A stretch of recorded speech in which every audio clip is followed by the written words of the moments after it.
Welcome to Rhythms That Restore. I'm your friend Cherisse that's ready to journey beside you. Let's learn rhythms that can restore our minds, hearts, bodies, and spirits, and allow us to walk confidently in who God has called us to be. Are you ready? Pull up a chair. Let's get started.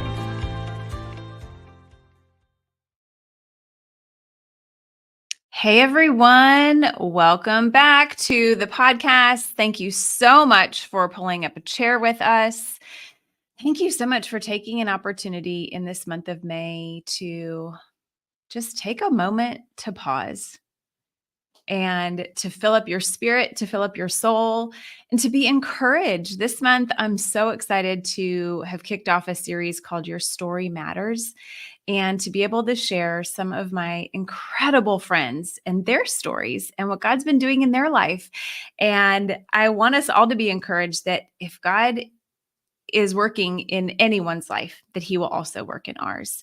And that really when we will come to him in obedience and surrender and look to him and seek his counsel, that he always speaks and he always answers.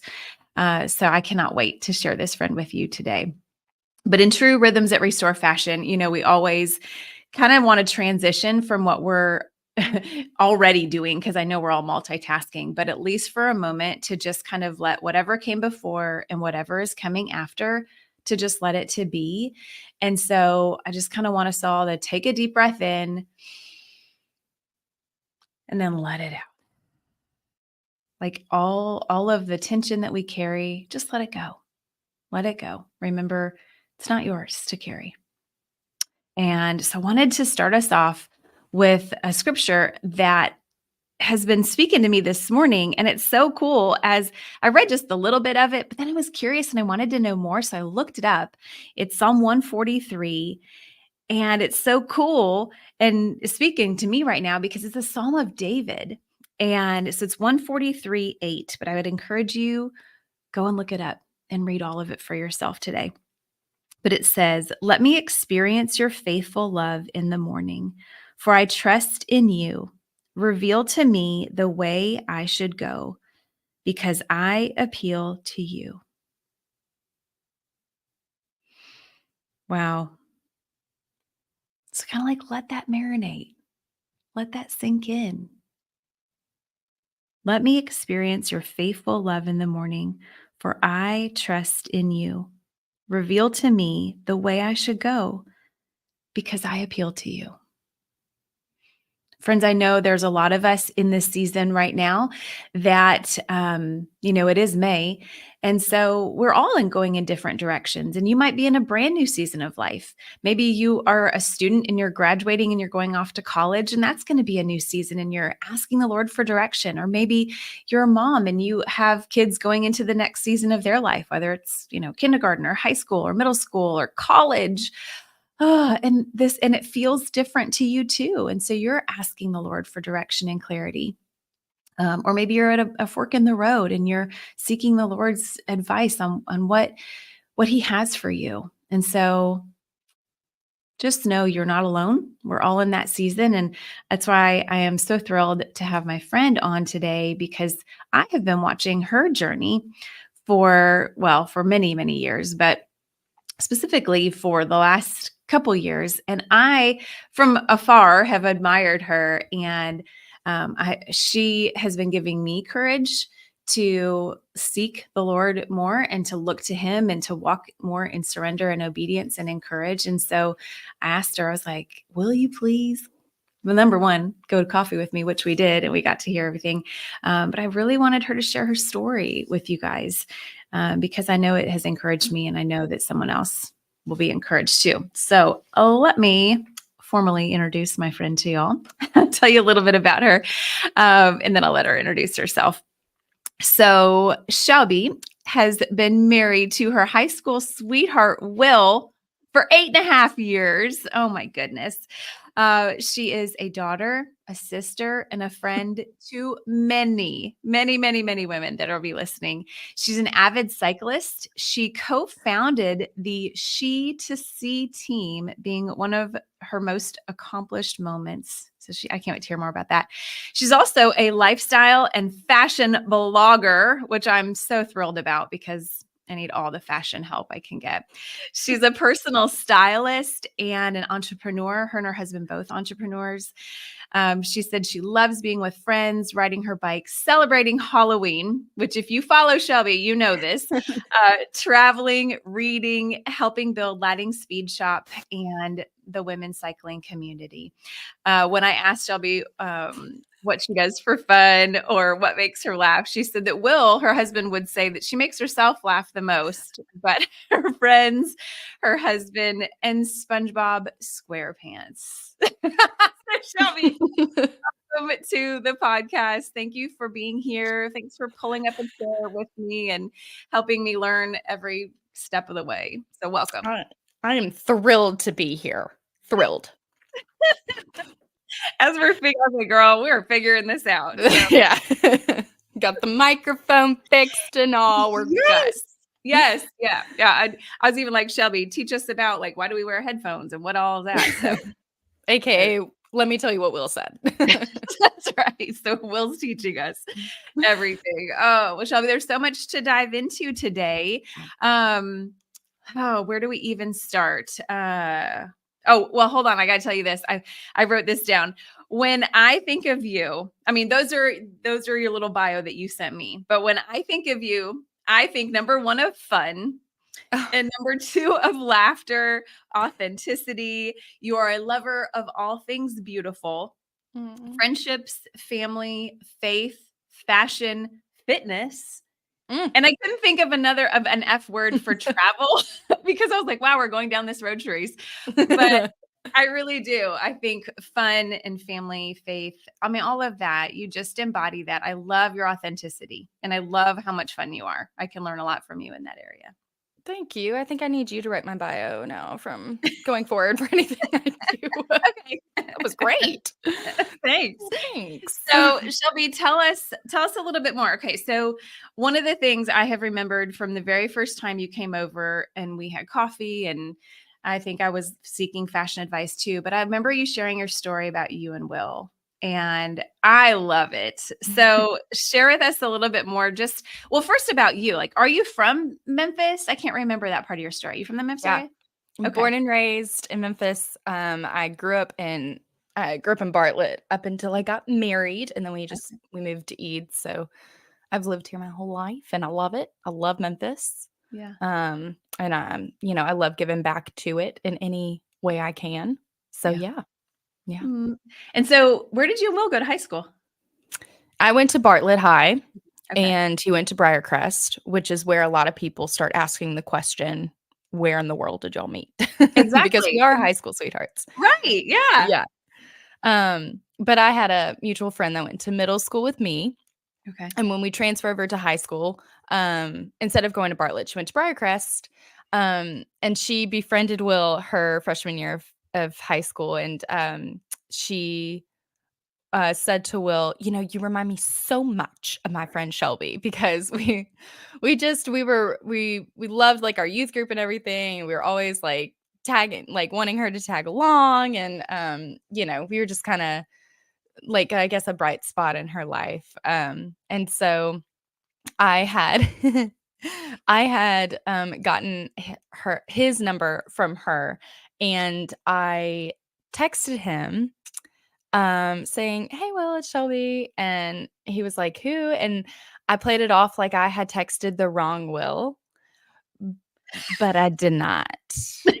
Absolutely did not. And so from there we would talk on the phone, and then I met him actually in real life. Like, we had yet to meet our sophomore year of high school, and my sister took me down to BB King's, where he played every weekend. And I kind of surprised him that I was going to be there, and we met. And then my junior year, I asked him to my prom, And at first he had said he couldn't because of BB King's. And I was like, "Oh, okay." Like, sad face. Right. And then I think a week before we hung out together and, he decided that he wanted to make it work. And so prom night Mm. was when he asked me to be his girlfriend at BB King's. Yes, Oh, I know. What a special place that good old Cherisse. Bill Street. So, High schoolers. yeah. So from there Oh, I think it was and Will's parents always said that, Will was very, determined with his music. He was very focused. It was, mhm. he would go to school and then he'd work on his music. He'd be recording or he'd be traveling for it. And so they always said that the moment that he started dating a girl, that they knew it was gonna be the one he was gonna marry, 'cause he's just if you know Will, he's such an old soul. He's got such good judgment. Not that I'm saying I'm like the bee's knees or whatever, but You like must be. I guess I was good enough for Will. So, yeah, just from there, just they flourished, and we got married our second semester of senior year at college. So we finished college actually married and in a home together, which was Wow. quite crazy. Yeah, So I bet it was. we were In quite school, young, but yeah, yeah, planning but the it worked out. wedding. It did. It truly the semester that I planned the wedding was probably my worst grades yet. I'm like a straight A student, and I think I got like one class I got a C, and I was like, Mm, marriage, yeah. business tax, it's fine. We're fine. That's So, so cool. Like, I kinda had always known, and you can share a little bit more, but, like, that Will BB King's held a special place in his heart because that really helped him to learn and grow and perform, and it yeah, was a constant too. But what a sweet place to have that be powerful in his music, but also in y'all and in your yeah, story. yeah. I went down Mm, to once we started dating, I went down to BB King's every Friday and Saturday night for, like, the next 2 years. Like, my weekends were mm, always with him at there. So, unless I was out of town, yeah. but, rarely, in high How school. So, how long did he started playing there for a long time. How long did he play or he does was he? 14. He was 14 when he started playing there. He went down to Ground Zero, down in Mississippi, and the owner of BB King's, which was, Tommy Peters at the time, who Mm, sadly passed away during COVID. mm, We were so sad to hear that, but he discovered, I say with air quotes, mhm, and from there, he brought him into BB King's, and it kinda started slowly. I think it's how he got to open for BB King a couple times there, which was really cool, and then he got a permanent spot Friday and Saturday I mean, for the next 10 plus years. Um, Ultimately up until, like, we got married, we kinda sparsed it out a little bit because, life started happening, and then once COVID hit, all music kinda stopped, and so now he just kinda beep bops around everywhere else. mm. That's so cool. Yeah. Yeah. Such a refining process for him and then for you Mhm. too. Yeah. Yeah, definitely learned a lot Yeah. I during love that process. it. So, I mean, that's, music is a big part of your life, and maybe even just the beauty in music kind of flows into every other area of your life. Yeah, I think what's so great, is how much Will has taught me about Mm, it. I can't the way that he views music and can just have intuition about it is the same I am with, like, fashion and clothing pieces. mhm, There's just no way to really it's just a gift, mm. but from what he's taught me, I mean, there are so many songs and artists, not of this generation, that I would never, never, ever have known. Um, and so it's pretty cool when I'm somewhere and a song comes on that's kind of a deep track back from, like, the '70s or the '60s, and I'm sitting there, like, beat bopping to it, and some older person beside me is like, "You know this?" And I'm like, "I sure do. I sure do know it." I think it's just cool that Will has cultured me Mm, very much in that, which leads to a lot of history mhm. in our country and in the world, and I mean, it just flows from him, and it's such a beautiful thing for me to just see it through him. So, Mhm. Do you guys have like who thinking back, old school tracks, like your top 2 if you're gonna grab a record or listen to older music? yeah, I love the Eagles. Like, I am 30 years old. I was born in '93, and I love the Eagles. And then I think Will has just gotten me to love the Allman Brother Band. Mm. He um, it's his favorite, band, and, one of his all-time favorite records, and I think just because maybe of the, um what I can't think of the word that I'm trying to think, how, like, special it is to him that it is sentimental. It's Yeah. sentimental. So that Oh, kinda reigns through me. I do love the '40s, though. Like, I do love the Glenn Miller Band and yeah. Duke Ellington. I love Frank Sinatra, Dean Martin. I listen to Dean Martin Italian love songs once a week. Ooh, It's pretty I and like it especially getting ready for my little Italy trip. I'm like, "Let's go." I Hey, love that's what I'm it. thinking. I am all things Italy, like Italian books, Italian language, Italian food, all the things. So great. But Yeah. yeah, so those would probably be like, Uh, I do also really love Leonard Skinner. Love him. yeah, those are all some amazing artists. Yeah. Yeah. It's funny when you talk about, like, some of your favorite artists. I've and this is just me from the outside looking in. Do you think that some of the favorite artists that you have kind of mimic some of the fashion that you love, like that classic style? I don't know because ultimately my favorite artist, like, of all time is Colbie Yeah. Caillat, which, like, 1/10 of the population has probably heard of, I know who like, she is, yes. or if people know her, they know her because of Bubbly, but, like, I know every single song, and I've seen her, like, 3 Oh. times, like, she's my favorite, but honestly, I think more so of, like, the Duke Ellington and the Mm, Glenn Miller Band, I think I take in a lot of that presence of it, yeah, but I don't know necessarily if I think more so I choose the music based on how my style has evolved versus how it's impacted me. yeah, yeah. Ooh, that's so cool. Okay, we've all got some new playlists to, like, be going and search for. Yes. Um, so tell us how, like, kind of even through that, like, evolution of music, but how did even your love of fashion start? And then you started your blog. Mhm. How many years ago has it been now? It was in 2013, so Okay. 11 years ago. Yeah. How Yeah. did that even start? Well, divine intervention. Yes. Um, because if you asked anybody from high school if fashion was what I was gonna make my entire career off of, they would have laughed at you. I was either having to borrow dresses from my friends or, I played soccer my entire life, and so between doing, like, varsity and JV and practices and then competitive, it was an all year round situation. I was always also tired when I woke up in the morning for school because our start time was 7 AM. So I'm having to wake up at 6 AM, which I'm not a morning person. So that didn't really work out well. So it was always sweatpants. Like we all bought like the baseball sweatpants and a t-shirt, and some sneakers, unless it was like homecoming week. But I just wasn't into fashion at the time. Mhm. I mean, like, I would try if I would go out, but most of the time it was, like, jeans. Like, I cared about my appearance just like I think a lot of high school girls do, but it wasn't like, there were so many other girls there that, like, would win, like, most fashionable or whatever. Like, I won most senioritis. Like, it wasn't I wasn't even on the bill for most fashionable, but it was my freshman year of college, and I went back and started watching all the Hills seasons, Mm, and I discovered this love of Lauren Conrad, yep. and she ended up having this website.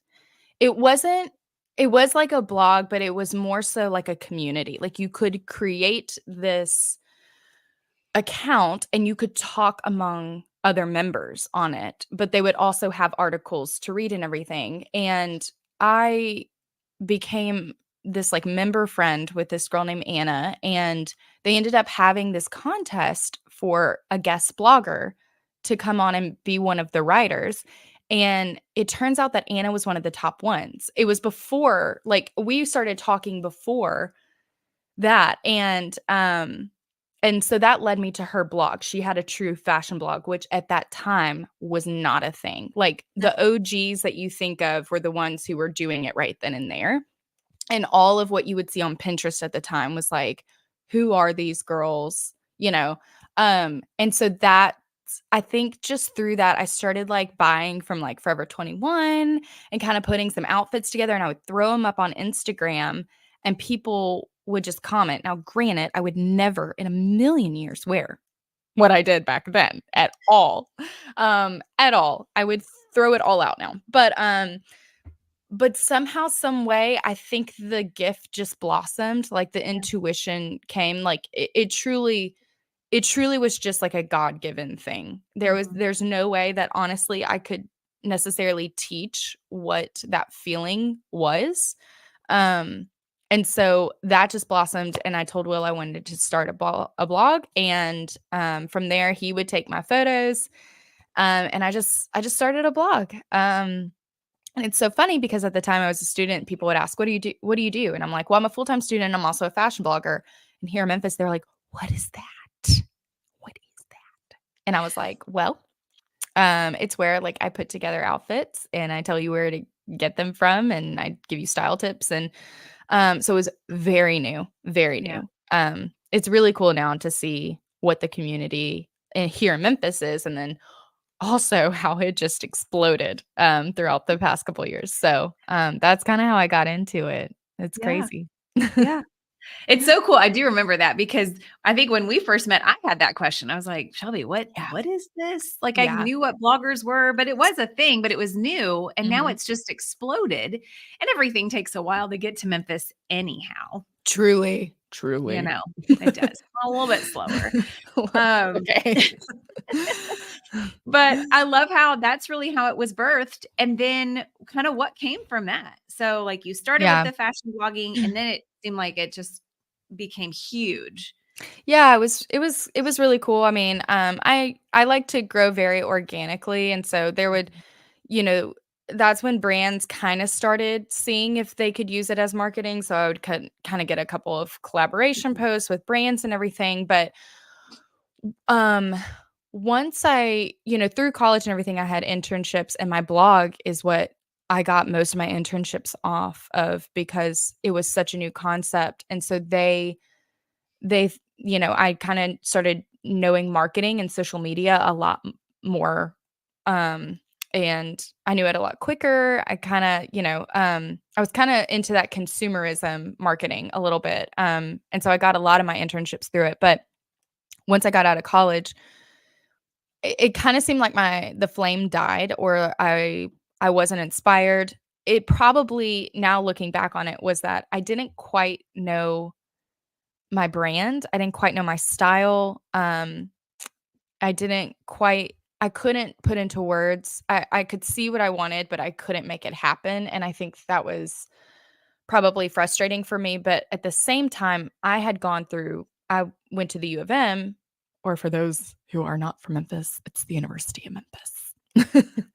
Go Tigers, go. I did accounting as my major and with a minor in marketing. So my thought process was that I would be an accountant, but once I did one internship versus all of my marketing internships, I was like, no, that's not for me.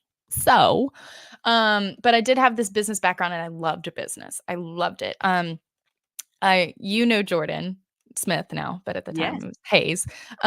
She worked at this local shop, this local boutique here in Memphis, and I would go up to visit her and I would stay up there almost all day, just like hang out with her. And then I would start to talk to customers and I would start to like, I don't know why. I had I had a remote job at the time. And so on days that either I wasn't working on it or I could just work from wherever, I would just go up there and I started to get this bug that I wanted to be there. Like I wanted to be the one checking customers out. I wanted to be the one to help them style it or whatever. Like it was just, and I wanted to learn the business behind it. At that Mhm. time, I also had a muse. Her influencer name was Amelia Styles, or her blogger name. And Amelia had a lot of inspiration for me. She was a blogger and then she opened her own shop. And it was online at first, and then it grew into a brick and mortar. Um, and she really encompassed, like, my style. I just loved the way, that she created her brand, Mhm. and so between I ended up working at that boutique, so between that and drawing inspiration from Amelia, and also sitting with the Lord, um, the fire of me of opening my own shop and creating my own brand, um, ignited. Yeah. And, from there, I don't think I was even at that boutique for a full year before, like, I got my LLC, and I was like, "Okay, I'm gonna go to market in October, and so I'm just letting you know that I'm gonna jet." So, and that just that's Mhm. how Shelby Jewel was born. Yeah. Wow. Yeah, and then you kind of started did you start at your house and then you moved in, Yeah. like, online and house and then into Mhm. the store? Yeah. It was yeah, I started fully online, like, the first day of Shelby Jewel was my e-commerce site, and I did that for, um, like, 3.5 years, Yeah. um, and, everybody always asks, "How did COVID affect your business?" And to be honest, mine was set up for something like COVID already. I was already doing I mean, it was fully online. I was already doing home deliveries before that Mhm. even started, um, and so COVID kinda helped me thrive, and then from there, I found a spot, in Saddle Creek, which is a nice area, where COVID had kinda affected a couple of the stores there, and they were doing, like, temporary pop-ups, so I ended up signing this 6-month lease, and I moved in within 2 weeks, and it just did so well that, um, I kinda felt a calling to open a brick and mortar. Mhm. So, Mhm. that Yeah. was that was fun. I know, such a neat little dream come true and something that you had Yeah. visualized and that you had seen for years. You're like, "What? Let's give it a try." And everybody got to know you. Well, they already knew you, but people could come in They could and come see in, you yeah. And it and be was also styled. great to get foot traffic, Mhm. and to meet new clients that because I did Shelby Jewel grew very organically. It was slowly, but it was very organically. So it's not like I Mhm. just like I went viral or I got like Yeah. 10,000 followers. It was just that every follower that followed me, Mm. I would look at their profile and I'd be like, "Yay, we've got another" like it was very organic. And so it was wonderful to have that storefront to where people could see 'cause in my home, on the racks that I had my pieces on, I could see how it all came together. I could see how the color palette worked. I could see how, this top went with all these pants and, like, there was a story to be told there. Yeah. There was beauty to be seen, and it sometimes is frustrating when you're only on e-commerce when people can't see that in person. Like, you have this whole vision. And so being able to open that pop-up and being able to have a storefront and for people to start seeing all the pieces that I was putting together and how the color palettes went so beautifully together changed the game for me and for my customers. And Mhm. then more people got to the people that didn't know me beforehand. It was just an easy representation of what I had been given before I had a Mhm. pop-up. So Mhm. that was really wonderful to be able to put into reality for sure. Right, right. And to even be able not only just with your clients, but you able to have a team of women that you got to do life with and walk with and administer to also. Because, and if anybody, everyone that follows you on Instagram already knows this, but like doing life with you is just it's all encompassing. It's not Yeah. just like in a box, you know. No, You yeah. You yeah. kinda get all of me when you work for me. I had between between whenever I had my first intern and my first employee, who I'm still really, really good friends with, to all the way to the end of my brick and mortar Mm, last year, I loved truly every single girl that walked through that door, mhm. whether they were with me for a few weeks or whether they were with me for years. I am very all-encompassing. I'm also, I'm a boss, so and I'm very type A, so um, or I would get stressed out. So there were very kind of boss things that they would get that maybe, like, the outside world wouldn't have gotten, but it is all-encompassing. They would, I liked doing life with them. I liked knowing what was going on in their lives, and, I liked being know I liked to know how I could pray for them. I liked to, if they were going through a hard time, I wanted to take them outside and Mm. talk them through life, and, um, you know, it's hard as a small business owner to find that line between personal and professional, but at the same time, my name is literally above the door, and it's my place, and so, I hope that every girl that was there enjoyed their time with. I do try to keep up with all of them. So, but Mhm. every one of those truly made a huge difference, and I loved every single one of them. Yeah. I know that, um, I know in your life, discipleship is a big thing and has been a big part of your life and in your growth Yeah. for sure. And I think that's really what you got to do with them, but you also do with your friends that you guys do life together in that discipleship relationship. Yeah, we definitely try. I think the older that I'm getting, of course, I'm only 30, so I'm still quite young. But it is so wonderful to see the people that have discipled me or who have poured into my life being able to come along beside either my friends or the girls who worked with me or anyone who's younger that I'm sitting there being able to pass that along and then Mhm. being able to put my experience onto it with them. I think just shows the true magic and the light of how God works through all of us as his creation. It's, like, because one thing can mean something different for somebody else, but, it's all the truth. It's all truth. Mhm. Um, and it's just beautiful to see, what was poured into me and how I can pour it out to another woman or man, Mhm. but I mostly talk to women. So I know, me too. Me too. I love it. So a couple years ago, or maybe even it was longer, you tell us, but a couple years ago, God got a hold of your heart and started kind of just got your attention. Like, what was that like? Like, where do you remember maybe where you were? Or was it kind of a season where you were like, huh, something's stirring in me where God was leading you in a different way? Tell us about that. yeah, I mean, I think ultimately for me that that whole season kind of started in 2019. Um, and it's a very messy part of my life.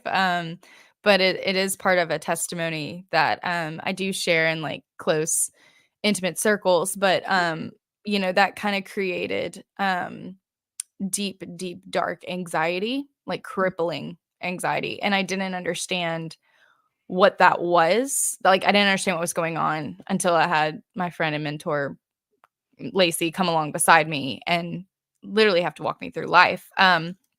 But from there, that one moment from that year made me realize how I had been viewing the cross, and my marriage and everything.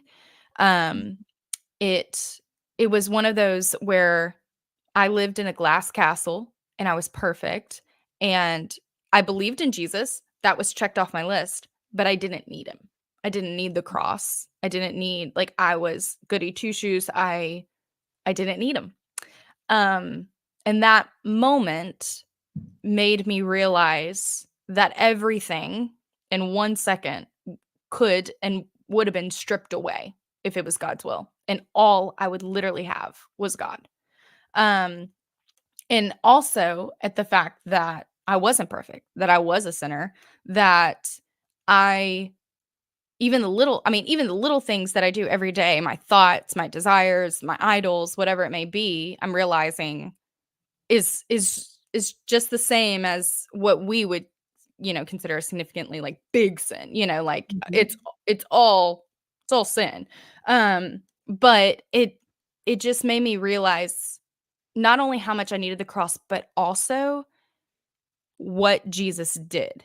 Like, how incredibly amazing what he Mhm. did, how he left his glory and came down to die for me.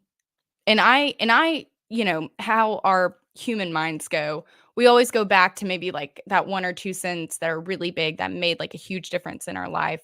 Mhm. And I constantly apply that to it, but it's just overwhelming to for me at that time as I was learning the true meaning of the cross and what Jesus did, um, and how much he loved me and how much that nobody else on this earth loves me that much.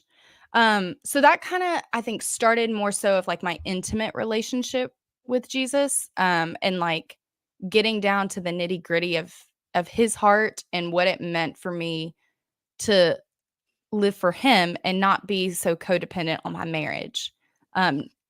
Will was an idol. Man, was he on a pedestal. That poor man. I'm so sorry. But it was it, you know, as really crappy as that moment back in 2019 was, it was needed. It was needed for my heart. It was needed for my marriage. It was needed for my friends and my family. It was a whole life direction change.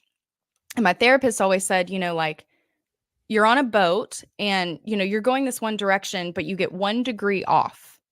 And as time goes on, 1 degree may not be a lot in that moment, but after a couple years or 100 miles, you're completely going in the wrong direction. And we use that so much as a reminder of what that one moment did for us, of getting us back on the right direction and setting us back on a track that the Lord needed us to be on. Um, but to round that out, I think that is what led me to be able to understand surrendering to Him. Mhm. And I think that is when um, a lot of prayer and a lot of having to trust him when I decided to open a brick and mortar for my store really came into play because um you you kind of go you practice in your mind. You do a lot of mindful practicing and you do a lot of discipline and you do a lot of going back to the times of remembering that when you're sitting in that alone time and you're praying with him, how much he gives you in those moments and having to trust on those moments. um and so I think, God had put on my heart to open a brick and mortar, um, but then you start to realize that God is kinda changing that, and I remember us, when we were talking coffee, how, um, I remember saying that through the 7 years I had Shelby Jewel, that there were so many times, one of those being 2019, where I did absolutely nothing for the business. Like, I could give you 10% of it, but it flourished. And the only way to have described it was that God was flourishing it. God was providing for it. Was God took it, which is also where I left it, was that this was God's. This is not mine. If he wants it to flourish, he's going to let it flourish. So every time I would get to kind of like this either burnout or fork in the road of what's going to happen with this, and he sent it flourishing, I knew, okay, I'm going to keep digging down and going with it. Mhm. um but then there came this fork in the road where it didn't feel that way anymore. It didn't feel like um it was meant to flourish anymore. And how I saw it was that I don't think it was serving anymore. I don't think it was serving my life. I don't think at any point it was serving our marriage anymore or the kingdom. I think it was a it was a time where he was wanting me to be refined and renewed and moved on to something new Yeah. that was going to be probably bigger and better for me. Not in the sense that it was going to be like a huge corporation that was going to go on fire, but more so that my mind could be sound and my life could be simpler and intentionality could really come into play. And it all happened right before I was turning 30. So it felt also kind of like a true new chapter being opened. Mhm. Um yeah, it's when I think back on it, it's quite beautiful what he's done. Yeah, it really is. And I think that many women, whether they're in their 20s, 30s, 40s, 50s, and beyond, they can identify with that, reaching a point where they were pursuing their passion and they loved Mhm. it, but maybe they did reach a point of exhaustion or, Yeah. yeah, and they just are like, what? Lord, I thought I Yeah. was doing what you want, but why am I showing up this way? And why am I maybe dealing with, you know, internal turmoil? And Yeah. so, yeah, Yeah. coming to that place I think that that's very relatable. I Probably think not it's a, so yeah, I think it's so important that as a small business owner, um, for me, what I always tell, um, anybody is that first and foremost, your business is God's. Um, that I mean, and I've seen this as a testament to mine is, even when I'm burnt out or something, I have to remember that if it's going to be provided for, God will provide for it. That doesn't mean I'm not gonna do the hard work. I mean, he still calls us to work. Mhm, But, I think whenever you come to a burnout, um, I think it's always a great idea to sit down with the Lord and see what is the cause of the burnout and to pray whether that obstruction be taken away and be laid at his feet, or if it's not what it's meant to be anymore, to remove it, like remove the business. And the main purpose of all that is surrendering. Um, I had to come to a point with Shelby Jewel, especially at the brick and mortar, when it was causing mental anguish. Physically, I was the lowest in health that I have been. Um, I had to just come to a moment that was like, I will be okay, whatever you do, because at this point it is your will. And I know that your will is good.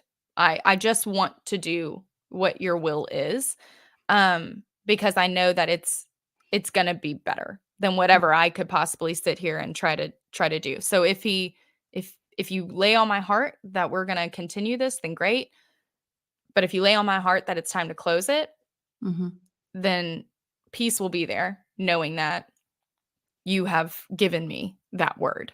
mhm, That doesn't mean grief doesn't show up, but it does mean that you get the contentment and the peace of knowing that God went before you, and that's the fork in the road that he chose at that yeah, time. yeah, Um, so surrender was probably a big word for me in yeah, in 2023, of surrendering the brick and mortar and then having to surrender the full e-commerce and business itself. Um, and there's no peace like knowing that the God who created you, the God who you look out your window and he created all that, and the God who loves you so perfectly has you. I think I just took that in more so than being able to say that I failed at Shelby Jewel, more so that this is where God had me, and mhm, I did what I could with it, and he did what he wanted with it. mm. And it's on to something new that I know will be built just as beautifully. Um, yeah, so surrender was a huge thing for me.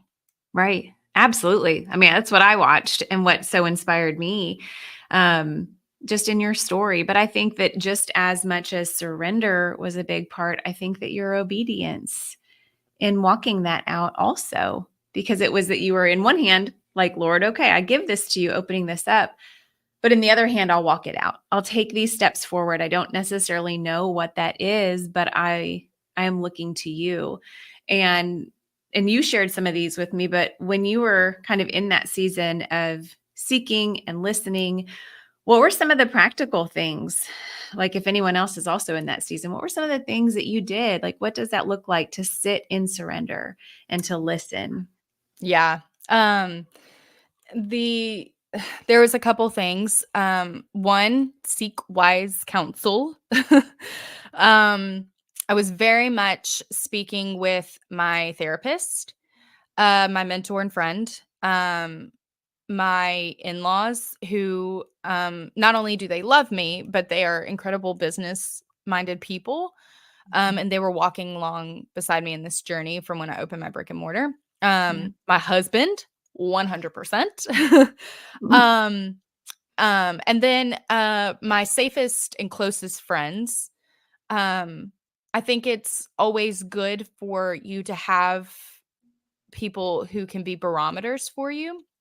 I did Mhm. that a lot when, like, when I had to get on medicine and then when I got off medicine, like, my antidepressant, I ask certain people, hey, who I'm with every day, like, "Hey, I need you to be looking for things that I may not be noticing, whether, whatever it may be." So, seeking wise counsel is Mhm. huge. Um, I also I took some time away, um, especially when I was thinking of shutting the whole business down because, I had come after I'd shut the brick and mortar down and I was gonna keep e-commerce going, and I knew what I needed to do. Like, I could tell you all the practical business things that I knew I needed to do, and I knew what my customer wanted, and I could have hit the ground running. But I think I had taken it the brick and mortar took so much out of me. There was my tank was so empty, and so I decided for a full month, for the first time in, like, 7 years, that I would take, um I guess it'd be like a sabbatical. Yes. Yeah. There was no emails, there was no new inventory, there was no orders. I never checked my email. I also, um, was off all social media, my Mhm. personal, my shop, um, I deleted them off my home screen. I did not touch any of that, and I had never done that. But Wow. man, it was the most rejuvenating time. Um, I had no brain fog. I had no, like, phone fog, like, you kinda feel like this deep, like, weight, like, if I'm dealing with my phone all the time or just, like, if I have too much going on. I spent a lot of that time, um, with my best friends. I traveled, I I took care of the home, but my other practical thing, which is what I did before I shut my brick and mortar down and before I shut my business down, was that I would sit quietly with the Lord. I would make disciplined time because I knew at this point that even though I had seeked wise counsel and everything, the only answer that I wanted was from God. And I kept telling everybody, I just want him to send me an envelope with the answer in it. Just drop it. It's so, God knows the answer. And I think, um, but I would just keep showing up because he's Mhm. there. He's ready for me to show up. He he's so ready. But I would do, some type of small devotional sometimes, but honestly, I would just open up a journal and I would just start writing. Whether it was a prayer, whether it was just my thoughts of to God, like kind of conversing with God through journaling. Mhm. Um and just allowing him the space to speak because he's always speaking, but it's usually like a tiny whisper because I'm so loud. I'm so loud. Okay. My thoughts are loud. I'm loud. And um, I just basically gave room for myself to just shut up for a second. And um, I would sit there quietly. And if I didn't have the words anymore, I would just look outside at the trees. There's something about nature that reminds you, like as you see the wind be carried, or as you see birds, picking worms or getting sticks for their homes, like how much he's taking care of them, how much he's already providing them, and all their job is to do is to survive. Yeah. They have so little, of what they do that the fact that he's taking care of this nature, his Yeah. creation outside, how much more is he gonna provide and take care of me? And it would remind me that if I did not get an answer, that he's still taking care of me. So I would just use that as a point of, okay, we're still waiting. So Mhm. I'm just going to do the next right thing today and I'll come back tomorrow. Mm. Um and through that time, both of those times of those 2 points in my life, I remember journaling both times and I was writing and it just flooded over me that it was him. I was because sometimes our thoughts when we have those prayers or those thoughts, we're like, wait, is this me actually saying this? Or is this the Holy Spirit? Oh. I was like, God, like, wait, is this you?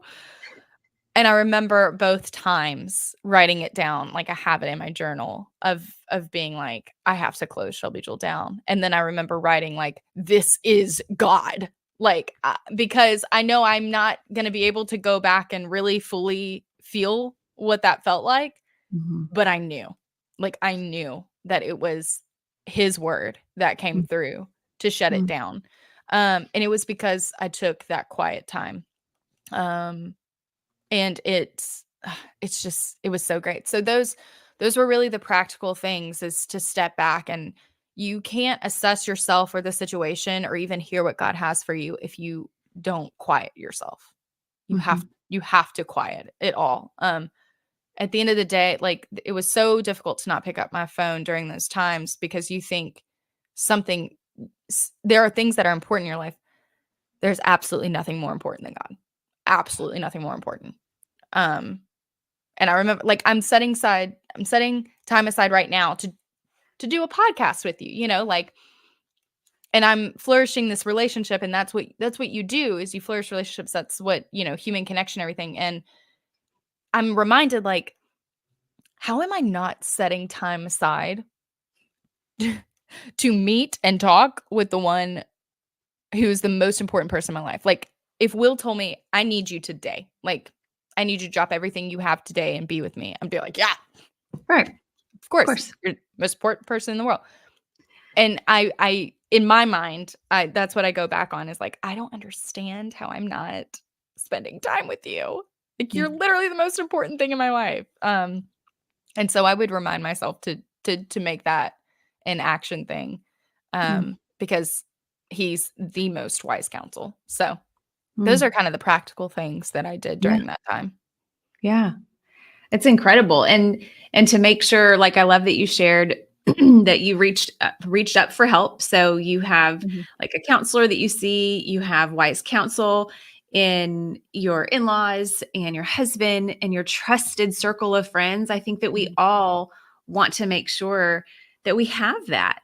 And Yeah. if we don't, then it's okay to seek that out, to say, who are some Yeah. people I admire, and go to them. Don't wait for them to come to you, go to them. Like, Right. go to the mentors, go to the friends that you admire and that you want to be in their space, and establish that circle around you. But then, like you said, to make sure that you're giving yourself the time to quiet your spirit and to listen. Yeah. That's 100% not cultural. And that's not what, No. it'll be a fight against us. Yet it's the thing that brings the most flourishing, Yeah. is time to listen. Truly. Yeah. Truly. Yeah. Oh, I think that's incredible. So what do you think you found on the other side of this surrender? Um, well, I mean, there's a lot of peace, which is really great. I, even a few months after shutting Shelby Joel down, like, I was able to get off my antidepressant, which is huge for me. I mean, medicine is not bad. Obviously, I was on it for 3 years. Like, it was a tool for me to be able to heal from, especially 2019, and Mhm. do all the work I needed to do. But between doing all that work and then being able to pinpoint such the mental anguish, like, turning point for me, and uh relieving that from my life, that was huge. And each day, like, I don't think about it now. I've been off it since November, but a lot of times each day would go by, or a couple days would go by, and I'd be like, oh my God, I'm doing good. I'm doing good. Like, it's incredible to me. I'm like, "Oh my gosh, the work actually worked." Like, um, it's crazy, it's crazy. Yeah. I am much happier, Mm, and I'm so thankful because I felt like it's been definitely, like, a grinding fight for mm, the past few years. I think also though there was grief. There was grief. There was there was a lot of, and it was contentment of grief. Like I was content and I was at peace with my decision. I wasn't embarrassed. I was proud of what I did. Um but it's what I did basically from out of college to when I turned 30. Like it was all I knew, and it had become an identity, it had become an idol. It had most definitely affected how I viewed my day, how my feelings were, how I viewed my worth.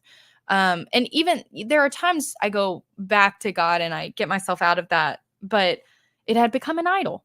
It had straight up become an idol, and it had become too much of one. And I realized that it was just running my life. mm, And that's not what God calls for us. But it's not what I wanted. Like, I yeah. so desperately wanted my life to be simple and to be intentional. I wanted to be able to do the laundry and wash the dishes instead of them sitting there for 3 days. Like, because I didn't have the energy or didn't have the time, truly didn't have the time. It was just constant. And Will and I do live this fun moving life. We do, we're very rarely sitting down. But I wanted to be able to do that with intentionality. Like the things I did, I didn't want to go into it with this rushed and stressed out brain. I wanted to go into things thought out, excited, and being able to be present. And I couldn't do that.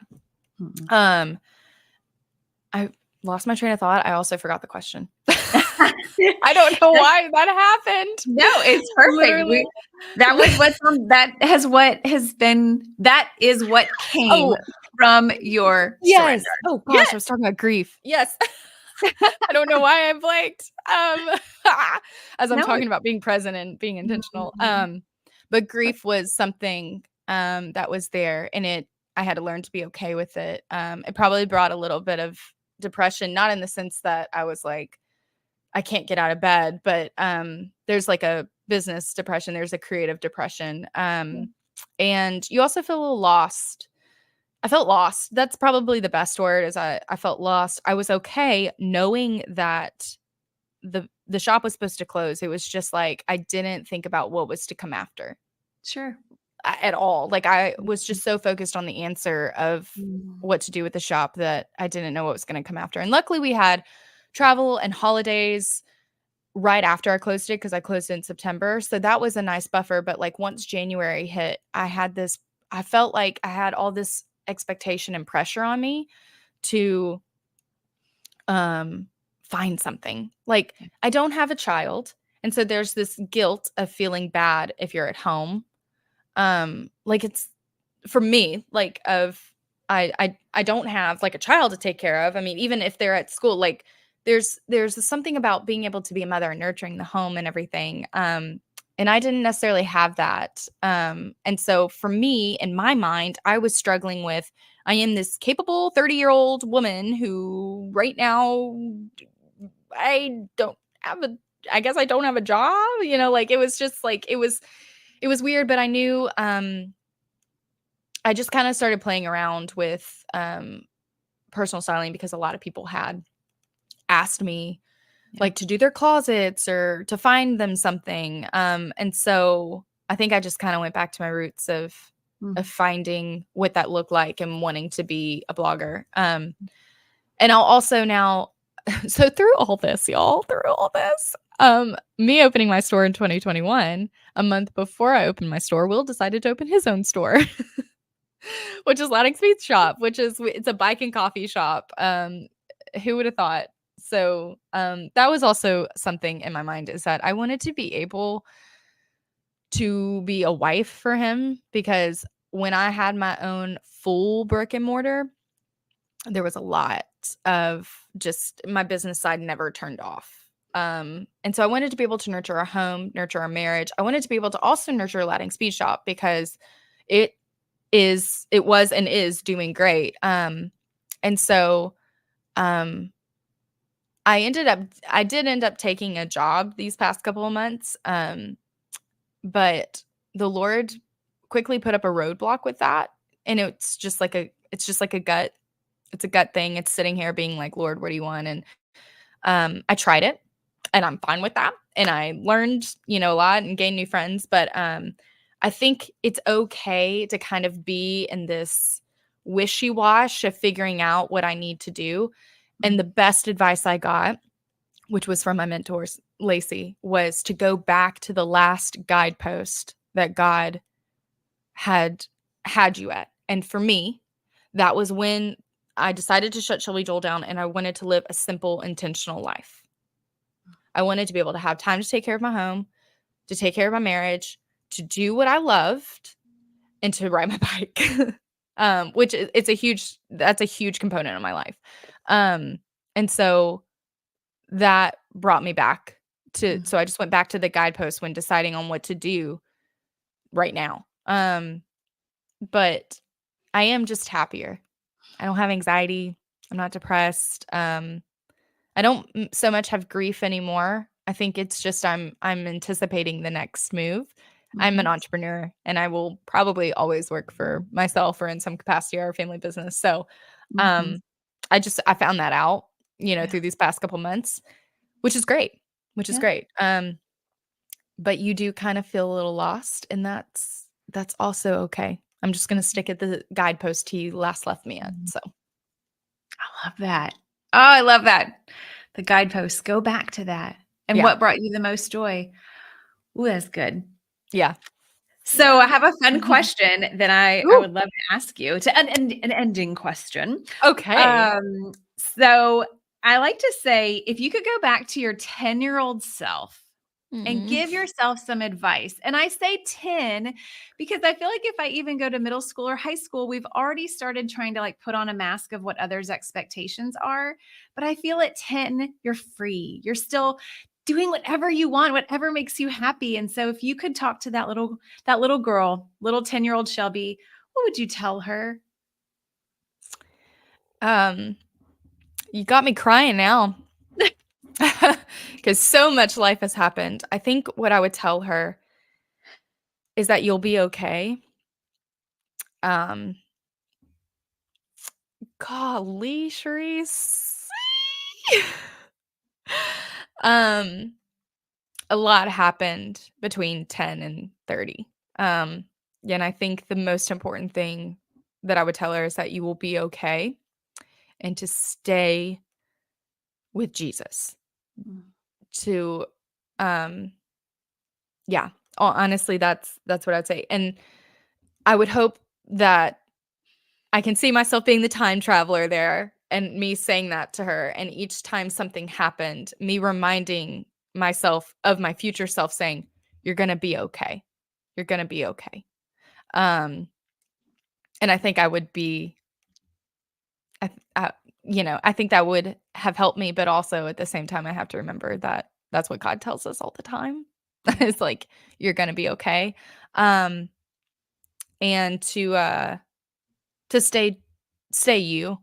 Um, there's a lot of times in between those times where you either want to people please people or you second guess how you're made. Like I'm very loud, very blunt. Um, I'm not afraid to say stuff. I just, there's I'm just free, Yeah. and I think sometimes I feel like it can be a lot, but honestly, that's who God has made me. And as long as I'm doing it in his light, and people love that about it's something that they love about me. Not sitting here saying like, "Oh my god, people love me." People love me. But like, I think it's a big part of who I am and Yeah. what the light that God has given me. Mhm. Um and I think I would just, I would tell her to just stay your goofy, quirky self, which I did. I am, clearly. But I would just remind her I love that. it. Yeah. Thank you. I love it. That was Right. not a fun question. That was an emotional one. Sorry. It's fine. I I should have love it prepped though. you on that. It's okay. All right. So for everyone that would love to continue to follow you and be encouraged just on life, but also in fashion, how can Yeah. they find you and follow you? Yeah. So I have 2 Instagrams. One is my personal, which is just at Shelby Jewel, Jewel. And for those wondering, it is my middle name.